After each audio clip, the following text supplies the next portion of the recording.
अब अपना next cell organelle है राइबोसोम। बड़ा छोटा सा प्यारा सा सेल ऑर्गेनेल है, बहुत सिंपल सी बात है, इसमें कोई बहुत इसमें ज्यादा तीर मारने वाली बात नहीं है।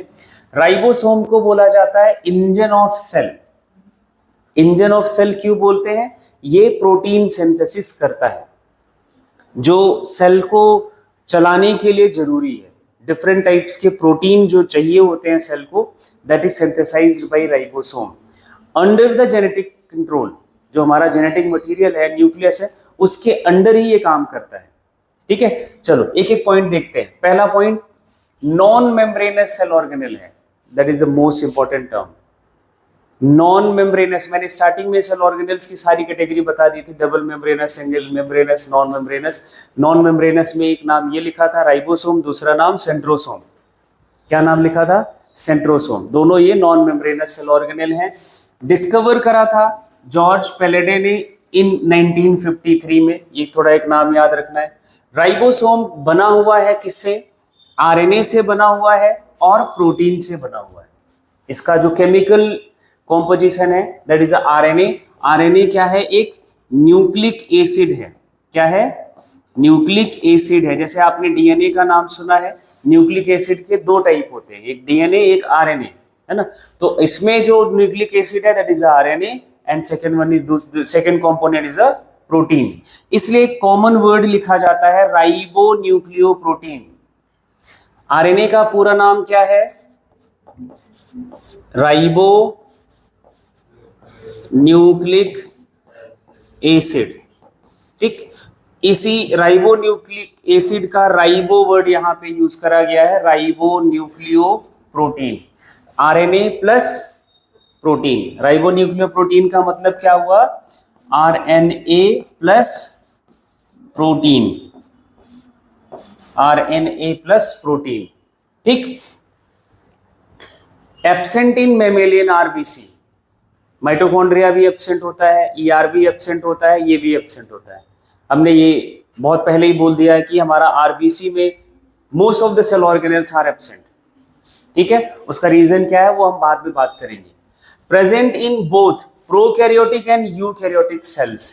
ये सबसे इंपॉर्टेंट पॉइंट है। ये सबसे इंपॉर्टेंट पॉइंट है। हम क्या याद करके हम क्या पढ़ते हैं?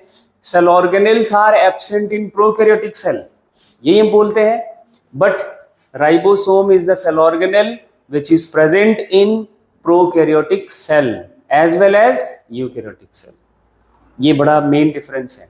यही एक ऐसा सेल ऑर्गेनेल है जो दोनों सेल्स में प्रेजेंट है, मतलब प्रोकैरियोटिक सेल के पास ऐसा सेल ऑर्गेनेल प्रेजेंट है। ठीक है, बट टाइप अलग है। राइबोसोम को और हम क्या बोलते हैं? Organelle within organelle, cell organelle within cell organelle. क्यों बोलते हैं? देखो, ये आपने कोई सेल बनाया, इसका हमने न्यूक्लियस माना, ठीक है, हम ईआर बना लें, ये ऐसा हमने कुछ ईआर बनाया, यहां पे राइबोसोम प्रेजेंट होता था, है ना। तो ये आप तो साइटोप्लाज्म में प्रेजेंट है। आपने एक सेल ऑर्गेनेल पढ़ा माइटोकॉन्ड्रिया, दूसरा पढ़ा क्लोरोप्लास्ट। इनके अंदर भी क्या होता है? राइबोसोम प्रेजेंट होता है, इसके अंदर राइबोसोम प्रेजेंट होता है। तो ये सेल के अंदर ये क्या है? सेल ऑर्गेनेल है। ये क्या है? सेल ऑर्गेनेल है। ऑर्गेनेल के अंदर राइबोसोम प्रेजेंट है, राइबोसोम प्रेजेंट है। तो ऑर्गेनेल विद इन ऑर्गेनेल नहीं हुआ। क्लोरोप्लास्ट के अंदर राइबोसोम प्रेजेंट होता है, तो क्लोरोप्लास्ट एक खुद सेल ऑर्गेनेल है that is present inside the cell and उसके अंदर राइबोसोम। तो ऑर्गेनेल मतलब ribosome is present in organelle within a cell. Cell के अंदर राइबोसोम, माइटोकॉन्ड्रिया और क्लोरोप्लास्ट दोनों में प्रेजेंट है। ठीक है, इसलिए इसको ऑर्गेनेल विद इन ऑर्गेनेल बोलते हैं। प्रोटीन फैक्ट्री ऑफ सेल बोलते हैं बिकॉज इसका मेन फंक्शन ही है प्रोटीन सिंथेसिस। एक ही फंक्शन है, that is a protein synthesis. Protein बनाता है, अमीनो एसिड्स को जोड़कर एक स्पेसिफिक सीक्वेंस में प्रोटीन तैयार करता है, जो सेल को जिस तरह का प्रोटीन तैयार कराना होता है। और ये प्रोटीन सिंथेसिस किसके अंडर चलता है? That is under the control of genetic material. जो सेल का जेनेटिक मटेरियल है, न्यूक्लियस के अंदर जो न्यूक्लिक एसिड है, जेनेटिक इंफॉर्मेशन है, उसी के अंदर ये हमारा प्रोटीन सिंथेसिस करता है, अपने आप से नहीं करता। इसको सिग्नल कौन देता है? डीएनए एमआरएनए बनाता है और एमआरएनए के हिसाब से ये प्रोटीन बनाता है। ठीक है, नोट करके एक स्मॉलेस्ट सेल ऑर्गेनेल का नाम अगर आपसे पूछा जाए तो राइबोसोम सेल में सबसे छोटा सेल ऑर्गेनेल है। टाइप्स की बात करें तो दो टाइप का राइबोसोम, एक एटीएस जो यूकैरियोटिक सेल में प्रेजेंट होता है, इसलिए यूकैरियोटिक राइबोसोम बोलते हैं। यूकैरियोटिक सेल में कहां प्रेजेंट होता है? ध्यान से देखना, present in cytoplasm of eukaryotic cell. बोले तो जो आपने ईआर के सरफेस पर देखा था, साइटोप्लाज्म में जो राइबोसोम प्रेजेंट होता है, that's the eighty S type of ribosome.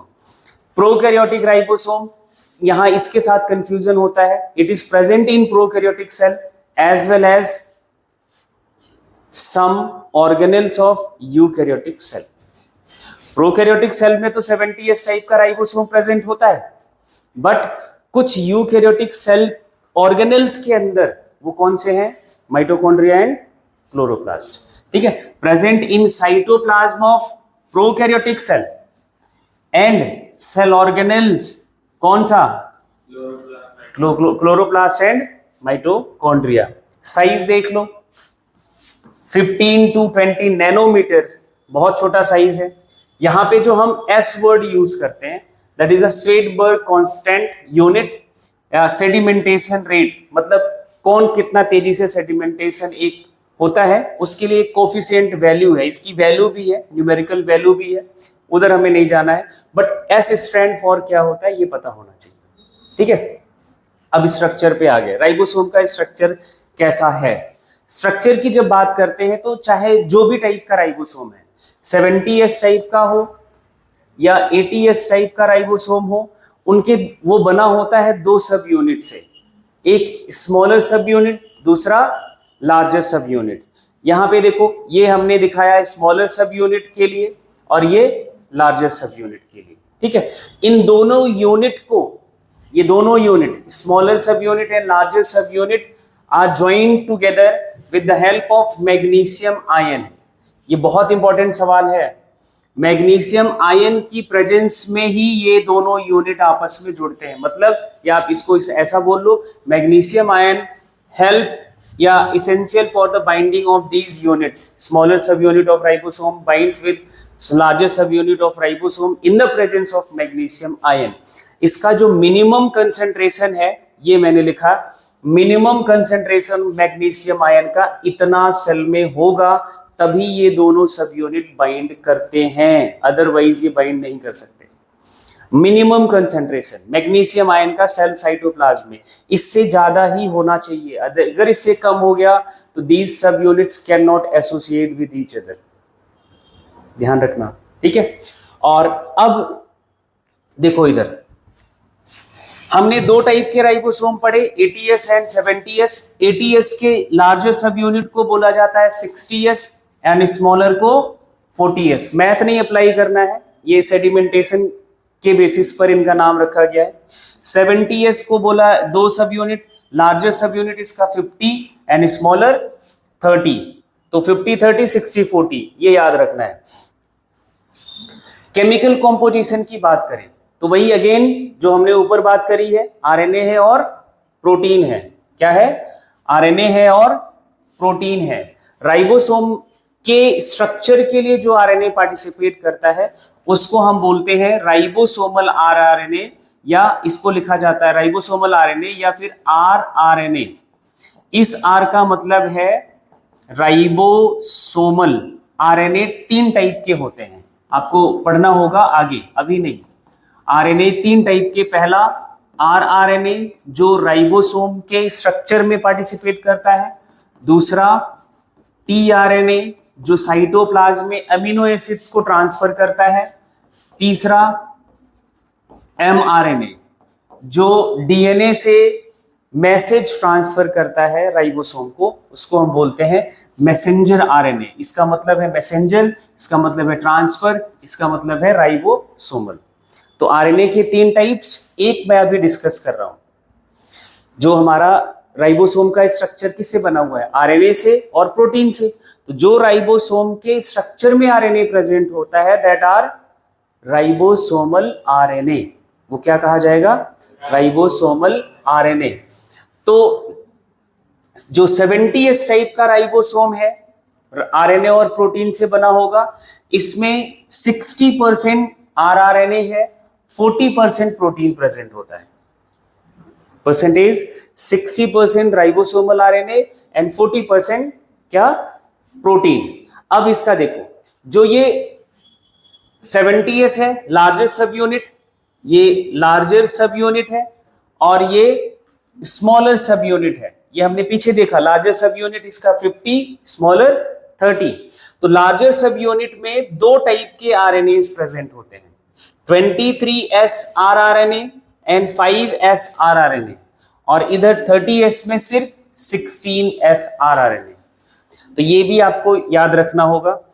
80S type के राइबोसोम में जस्ट उल्टा है, 40% राइबोसोमल आरएनए प्रेजेंट है एंड 60% प्रोटीन। प्रोकैरियोटिक राइबोसोम में जस्ट उल्टा था, 60% आरआरएनए था, 40% प्रोटीन था। तो याद रखने का तरीका याद ऐसे आप इसे कोरिलेट कर रहे हैं। इसका लार्जर सब यूनिट क्या है? 60S, स्मॉलर सब यूनिट 40S। 60S बना हुआ है 28S rRNA से, 5.8S rRNA and 5S rRNA। मतलब लार्जर सब unit of 80S ribosome is consist of 3 types of rRNAs, 28S, 5.8S and 5S। और इधर जो 40S इसका सब यूनिट है that has only one type of rRNA that is 18S rRNA। ठीक है। अब देखो, इधर एक वर्ड आपसे ये पूछा जाता है बड़ा इंपॉर्टेंट, पॉलीसोम। जब कई ribosome, several 70S type of ribosome are attached with mRNA, किसके साथ? mRNA से कई राइबोसोम अटैच हो जाते हैं, तब उसको बोला जाता है पॉलीसोम या पॉलीराइबोसोम। यहां इसका स्मॉलर सब unit 30, larger 50, magnesium ion mRNA की प्रेजेंस में ऐसा स्ट्रक्चर बन जाए दैट इज द पॉलीराइबोसोम या पॉलीसोम। ठीक है। इसको हम बोलते हैं लार्जर सब यूनिट ऑफ राइबोसोम हैज। भाई साहब, ये जितना इंपॉर्टेंट आप लगा सकते हो लगा लो, 12th में फिर से आएगा ये। लार्जर सब यूनिट जो राइबोसोम का था, लार्जर सब यूनिट में मैं एक बार फिर से आपको रिकैप करा दूं तो 28S 80S वाले का मैं बात कर रहा हूं, 28S, 5.8S, 5S प्रेजेंट है। 70S वाले में 23S एंड 5S टाइप का rRNA प्रेजेंट है। इसमें से ये जो 23S है ये एंड सेकेंड 28S है, लार्जर बोले तो 80S टाइप ऑफ राइबोसोम का सबसे इंपॉर्टेंट नाम है। क्या है इनका काम? लार्जर सब यूनिट का जो राइबोसोम का जो लार्जर सब यूनिट है, इनके पास एक एंजाइम प्रेजेंट होता है जिसका नाम है पेप्टाइडिल ट्रांसफेरेज एंजाइम। क्या नाम है? Peptidyl transferase enzyme, that is a most important enzyme. ये एंजाइम एमिनो एसिड्स के बीच में पेप्टाइड बॉन्ड बनाता है। ये मान लिया 2 एमिनो एसिड, इनके बीच में जो पेप्टाइड बॉन्ड बनता है, कौन सा बॉन्ड? Peptide bond. ये पेप्टाइड बॉन्ड यही एंजाइम बनाता है। ठीक है। अगला एमिनो एसिड आएगा तो उसके बीच जो पेप्टाइड बॉन्ड बनेगा, that peptide bond is formed in the presence of this enzyme and this enzyme is present in the larger सब यूनिट ऑफ राइबोसोम। अब यहाँ पे ये कोई देखो, एंजाइम को हम क्या समझते हैं? एंजाइम बेसिकली प्रोटीन्स होते हैं। जो ट्विस्ट है वो यहाँ पे है, enzymes are basically protein. Enzymatic activity जो प्रोटीन करने लगता है, वो हम कैटालिटिक एक्टिविटी करने लगता है, उसको हम एंजाइम बोल देते हैं। बट ये जो पेप्टाइडिल ट्रांसफेरेज एंजाइम है, this is not an protein, this is not a protein. ये प्रोटीन नहीं है। ये क्या नहीं है? प्रोटीन नहीं है। This is a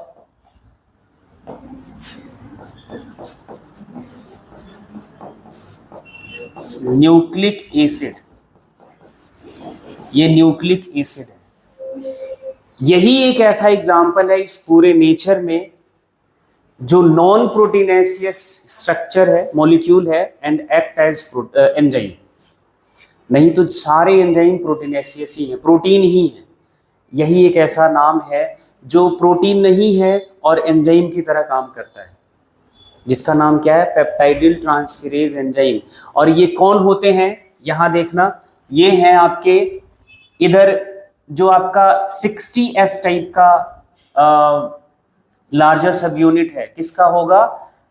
80S type of ribosome का, जो उसमें प्रेजेंट होता है 28S rRNA। याद आ रहा है? ऊपर भी मैंने लिखा था। ये 28S rRNA act as peptidyl transferase enzyme in the case of 80S type of ribosome. In the case of 70S type of ribosome, उसका larger सब यूनिट को अपन क्या बोलते हैं? 50S। एंड 50S में आपने देखा था 23S rRNA प्रेजेंट होता है, and this 23S rRNA is also act as peptidyl transferase enzyme. इनके लिए एक छोटा वर्ड यूज करते हैं, राइबोजाइम। क्या? राइबोजाइम। ये एक्सेप्शनल केस है।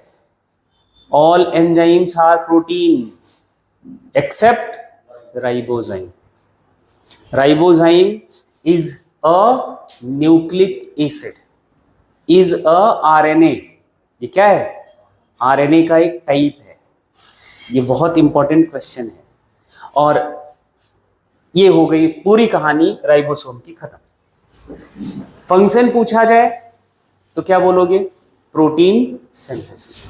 राइबोसोम का फंक्शन क्या है? Protein synthesis. फिर से बोल लो, प्रोटीन सिंथेसिस।